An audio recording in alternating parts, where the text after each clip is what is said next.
शुभ संध्या आप सभी मेरे प्यारे विद्यार्थियों को। जैसा कि आप लोगों को पता होगा कि हाल ही में एक आपको नोटिस आया था जिसमें आपका जो इस बार एग्ज़ाम होगा उसकी सारी रणनीति बताई गई थी और मैं इस संदर्भ में एक वीडियो बना चुका हूँ, आप जा करके देख सकते हैं। अभी हम लोग जिस टॉपिक पे बात करने वाले हैं, जिस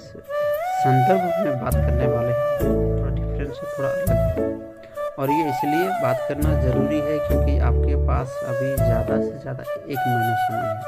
और 1 महीने के बाद आपका जो फाइनल एग्ज़ाम है इंटरमीडिएट का वो हो जाएगा। इसलिए जितने सारे विद्यार्थी इस पर फाइनल एग्ज़ाम देने जा रहे हैं, आप सबसे एक अनुरोध रहेगा और आप खुद सावधान हो जाइए क्योंकि जैसा आप लोगों को पता होगा कि इस बार का जो एग्ज़ाम होगा वो एक ही टर्म पे आपका एग्ज़ाम होगा और इसी के अंतर्गत आपका ऑब्जेक्टिव टाइप क्वेश्चंस भी पूछे जाएंगे, सब्जेक्टिव टाइप क्वेश्चंस भी पूछे जाएंगे। सब्जेक्टिव टाइप क्वेश्चंस में 2 तरह के क्वेश्चंस होते हैं, एक शॉर्ट क्वेश्चंस होते हैं,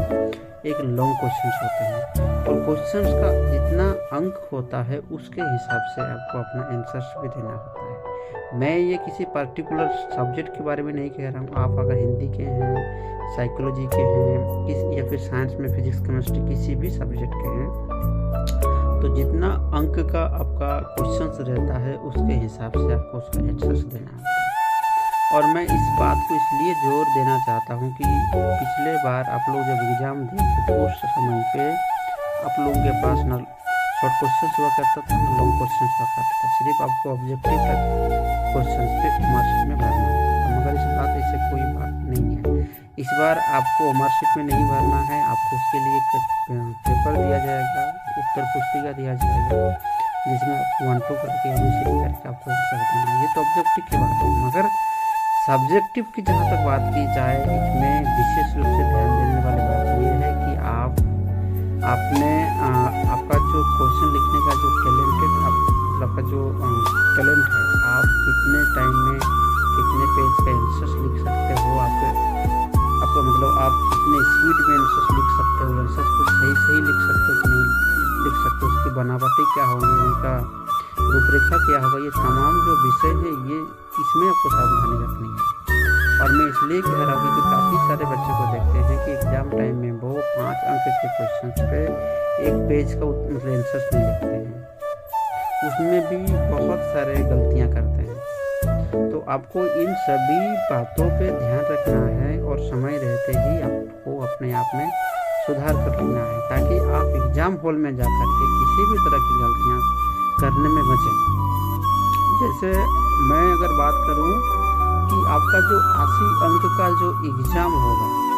प्रैक्टिकल सब्जेक्ट छोड़ करके 80 अंक का जो आपका एग्ज़ाम होगा उसमें विशेष रूप से आप बेहतर अंक कैसे लाएं, बेहतर अंक कैसे प्राप्त करें, अगर हम इन मुद्दों पे चर्चा करेंगे तो आप पाएंगे कि ऑब्जेक्टिव टाइप क्वेश्चंस जो आपको 30 क्वेश्चंस पूछा जाएगा, सीधा आप उस पर ज़्यादा फोकस करेंगे क्योंकि अक्सर देखा जाता है कि जो ऑब्जेक्टिव टाइप क्वेश्चंस होते हैं उसमें नंबर कटौती नहीं होती। आप अगर 30 क्वेश्चंस में 30 क्वेश्चन सही किए हैं तब आपको उसमें सीधा 30 अंक मिल जाता है। और जहाँ तक मैं आपके सब्जेक्टिव टाइप क्वेश्चंस की बात करूँ जिसमें लॉन्ग और शॉर्ट दोनों क्वेश्चंस पैटर्न आते हैं, तो सब्जेक्टिव टाइप क्वेश्चंस में आप अगर बहुत ही अच्छे ढंग से लिखते हैं तो 5 अंक के क्वेश्चन पे आपको 4 मिलेंगे, ज़्यादा से ज़्यादा 4.5 मिलेंगे। 5 आपको कभी 5 में 5 आपको कभी नहीं मिलेगा। इसलिए आप एक चीज़ पे स्पष्ट हो जाइए कि अगर आपको बेहतर अंक लाना है तो विशेष रूप से ज़्यादा आपको ऑब्जेक्टिव क्वेश्चंस पे ध्यान देना है। और आप जब ऑब्जेक्टिव टाइप क्वेश्चंस को बेहतर ढंग से ध्यान देंगे तो उसी के मापदंडों के आधार पर आपका जो सब्जेक्टिव टाइप क्वेश्चन होगा वो भी बन जाएगा और आपका जो रिजल्ट है वो बेहतर हो जाएगा।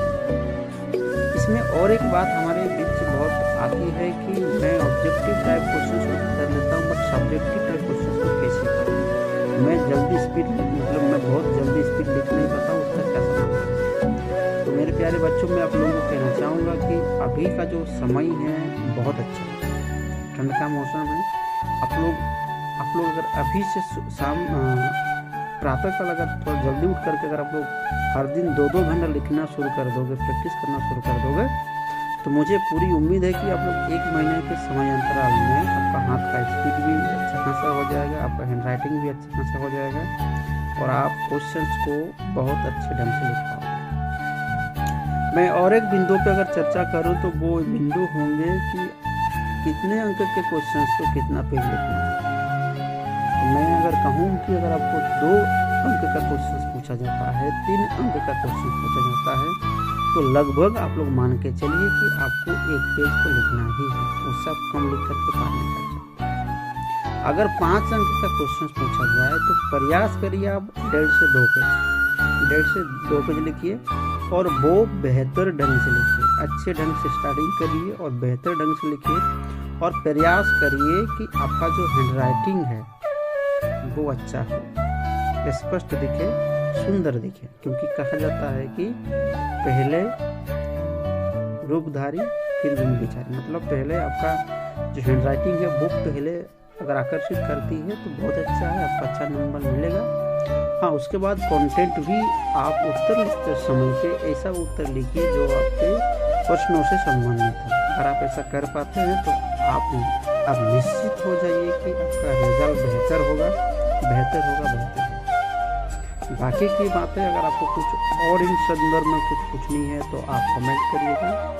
प्रयास करूंगा कि मैं आपका समाधान करूँ। धन्यवाद।